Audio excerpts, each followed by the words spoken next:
Bismillahirrahmanirrahim. Assalamualaikum warahmatullahi wabarakatuh.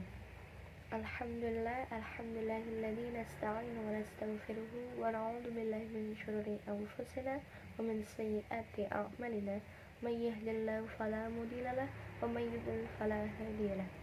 Asyhadu an la ilaha illallah wa asyhadu anna Muhammadan 'abduhu wa rasuluh. Allahumma shalli ala sayyidina Muhammad wa ala alihi wa sahbihi ajma'in. Amma ba'du. Yang terhormat Ustadz Ageng Triganda SH MKN,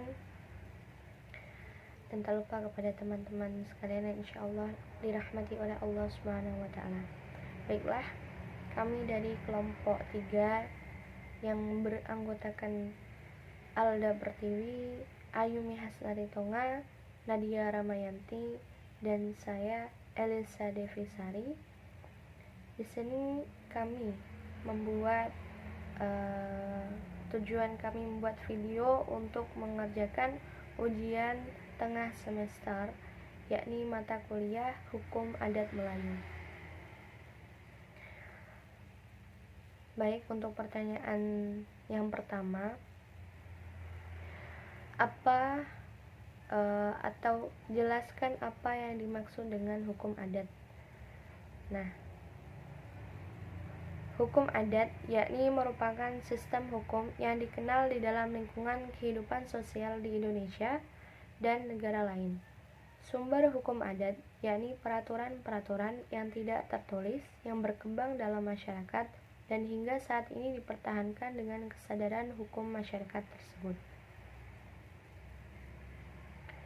Menurut Profesor Dr. Supomo SH, hukum adat adalah hukum tidak tertulis di dalam peraturan tidak tertulis, meliputi peraturan-peraturan hidup yang meskipun tidak ditetapkan oleh yang berwajib tetapi ditaati dan didukung oleh rakyat berdasarkan atas keyakinan bahwasanya peraturan-peraturan tersebut mempunyai kekuatan hukum. Adapun hukum adat menurut Van Vollenhoven. Menurut Van Vollenhoven, hukum adat adalah keseluruhan atau aturan tingkah laku masyarakat yang berlaku dan mempunyai sanksi dan belum dikodifikasikan. Hukum adat tersebut berkembang mengikuti perkembangan masyarakat dan tradisi rakyat yang ada.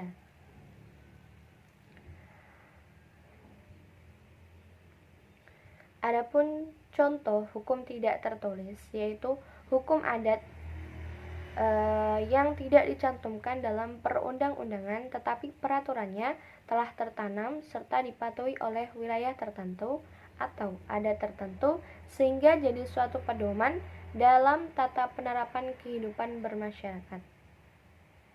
Baik, untuk soal selanjutnya yakni bagaimana kedudukan hukum adat dalam sistem hukum di Indonesia yang akan dijelaskan oleh Saudari Alda Pertiwi. Assalamualaikum warahmatullahi wabarakatuh. Baiklah, kali ini saya akan membahas materi tentang bagaimana kedudukan hukum adat dalam sistem hukum di Indonesia. Baiklah, Indonesia adalah negara yang menganut popularitas dalam bidang hukumnya, di mana ada 3 hukum yang beradaannya diakui dan berlaku, yaitu hukum barat, hukum agama, dan hukum adat. Pada prakteknya masih banyak masyarakat yang menggunakan hukum adat dalam mengatur kegiatan sehari-harinya serta dalam menyelesaikan suatu permasalahan yang ada. Setiap wilayah di Indonesia mempunyai tata hukum adatnya masing-masing untuk mengatur kehidupan bermasyarakat yang beraneka ragam. Yang sebagian besar hukum adat tersebut tidak dalam bentuk aturan yang tertulis. Hukum adat tersebut berkembang mengikuti perkembangan masyarakat dan tradisi masyarakat rakyat yang ada. Hukum adat merupakan endapan kesusilaan dalam masyarakat yang kebenarannya mendapatkan pengakuan dalam masyarakat tersebut.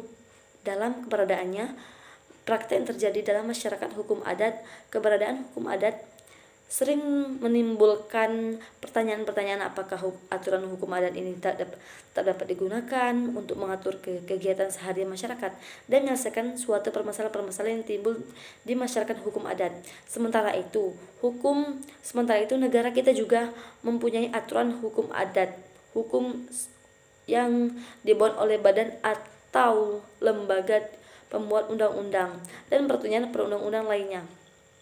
Nah, antara hukum adat dengan hukum negara mempunyai daya pengikat yang berbeda secara konstitusional bersifat sama, tetapi terdapat perbedaan pada bentuk dan aspeknya. Menurut Van Vollenhoven, hukum adat adalah keseluruhan aturan tingkah laku masyarakat yang berlaku dan mempunyai sanksi dan belum didoktrifikasikan. Menurut Terhar, hukum adat adalah keseluruhan peraturan yang menjelma dalam keputusan-keputusan adat dan berlaku secara spontan. Dapat disimpulkan bahwa hukum adat yakni adalah suatu norma atau peraturan tidak tertulis yang dibuat untuk mengatur tingkah laku masyarakat yang memiliki sanksi. Lalu, keberadaan hukum adat ini secara resmi telah diakui oleh negaranya keberadaannya, tetapi penggunaannya pun terbatas. Merujuk pada pasal 18b ayat 2 Undang-Undang Dasar 1945 di mana menyebutkan negara mengakui dan menghormati kesatuan masyarakat hukum adat beserta hak-hak tradisionalnya sepanjang masih hidup dan sesuai dengan perkembangan masyarakat dan prinsip negara kesatuan Republik Indonesia yang diatur dalam undang-undang, yang berarti bahwa negara mengakui keberadaan hukum adat serta konstitusional haknya dalam sistem hukum Indonesia. Di samping itu juga diatur dalam pasal 3 UUPA, pasal 3 UUPA, pelaksanaan hak ulayat dan hak-hak yang serupa itu dari masyarakat hukum adat. Sepanjang menurut kenyataannya masih ada harus sedemikian rupa sehingga sesuai dengan kepentingan nasional dan negara yang berdasarkan atas persatuan bangsa serta tidak boleh bertentangan dengan undang-undang dan peraturan lain yang lebih tinggi. Polemik yang sering timbul pada dalam pengakuan hak ulayat atau kepemilikan hak atas tanah. Hak ulayat yaitu hak penguasaan atas tanah masyarakat hukum adat yang dalam ketentuan peraturan perundang-undangan diakui oleh negara, di mana dalam teorinya hak ulayat dapat mengembang atau menguat dan mengempis atau melemah.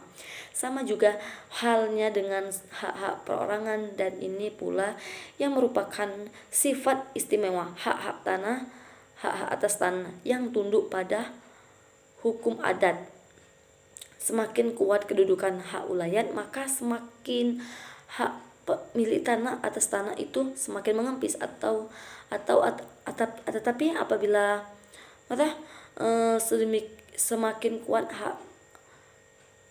semakin kuat hak milik itu, maka keberadaan hak ulayat itu akan berakhir. Dengan telah diakuinya hak-hak kesatuan masyarakat hukum adat, tetapi mengapa masih banyak permasalahan itu terjadi di daerah-daerah di Indonesia? Banyaknya penggunaan tanah ulayat yang berakhir sengketa karena tidak sesuai dengan seharusnya. Hal itu timbul karena para investor seharusnya berurusan langsung dengan masyarakat adat sebagai pemilik hak ulayat untuk melaksanakan suatu perjanjian.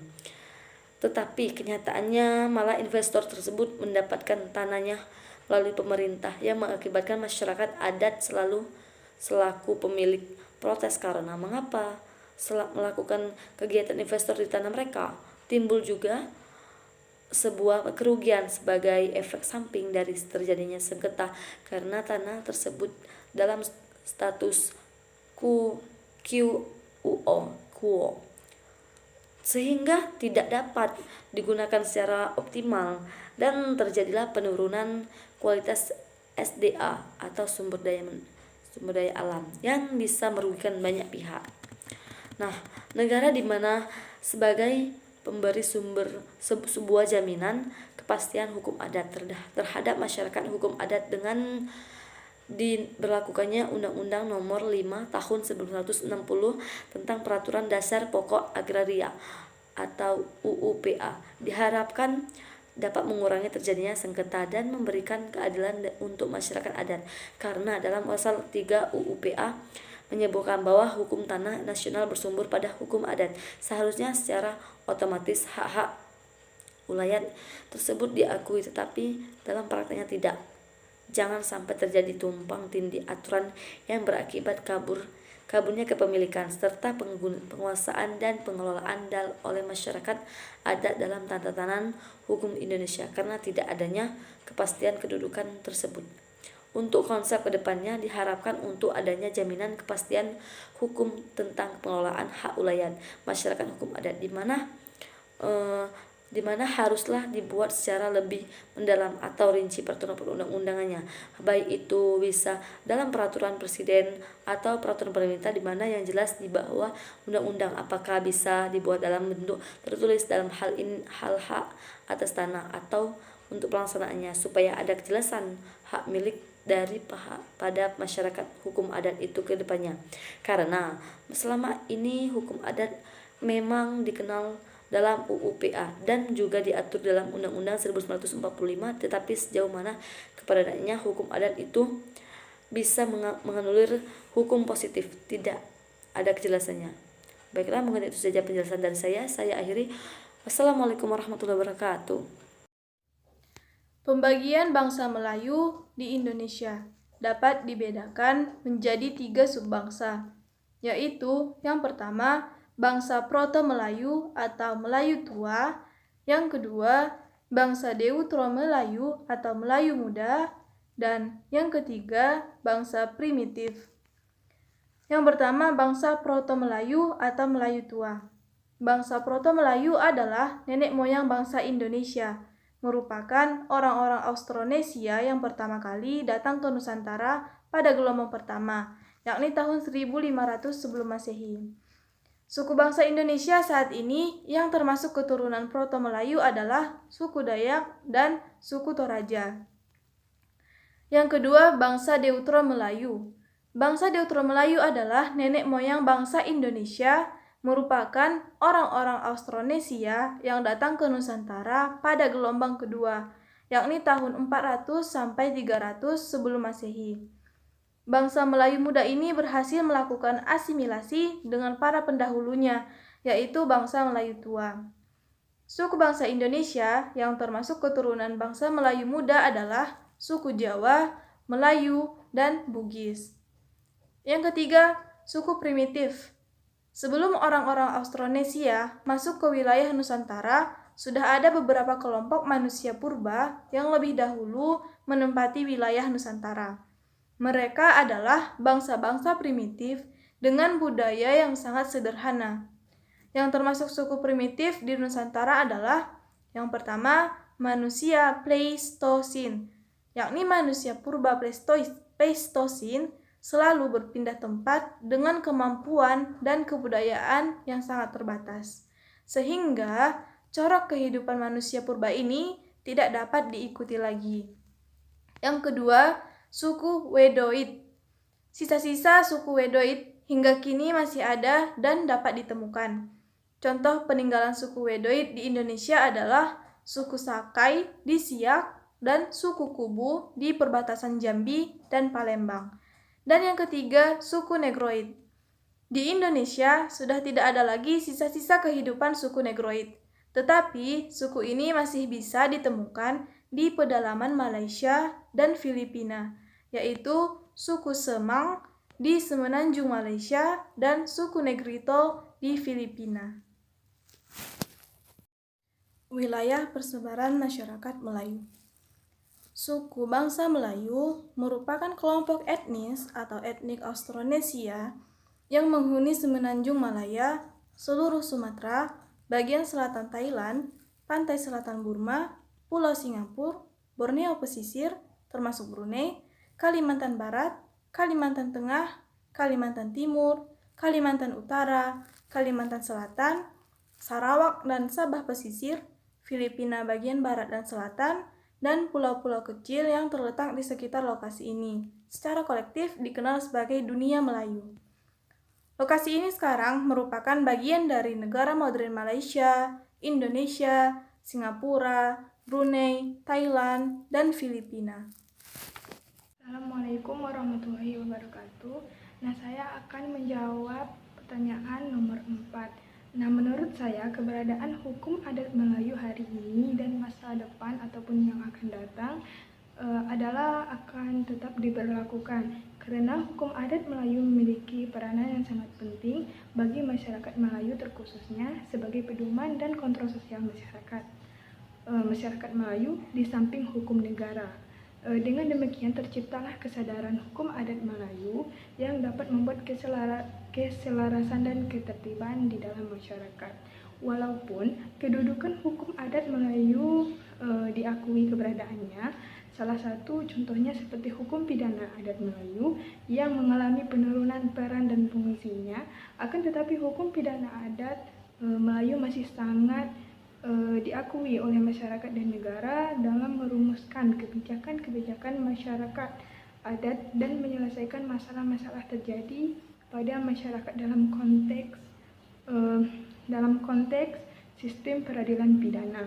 Hukum adat dapat digunakan sebagai dasar pertimbangan penyidik kepolisian, jaksa penuntut, dan bagi hakim dalam mengadili dan memutuskan perkara pidana yang telah diselesaikan melalui hukum adat sebelumnya. Sekianlah penjelasan dari saya. Assalamualaikum warahmatullahi wabarakatuh.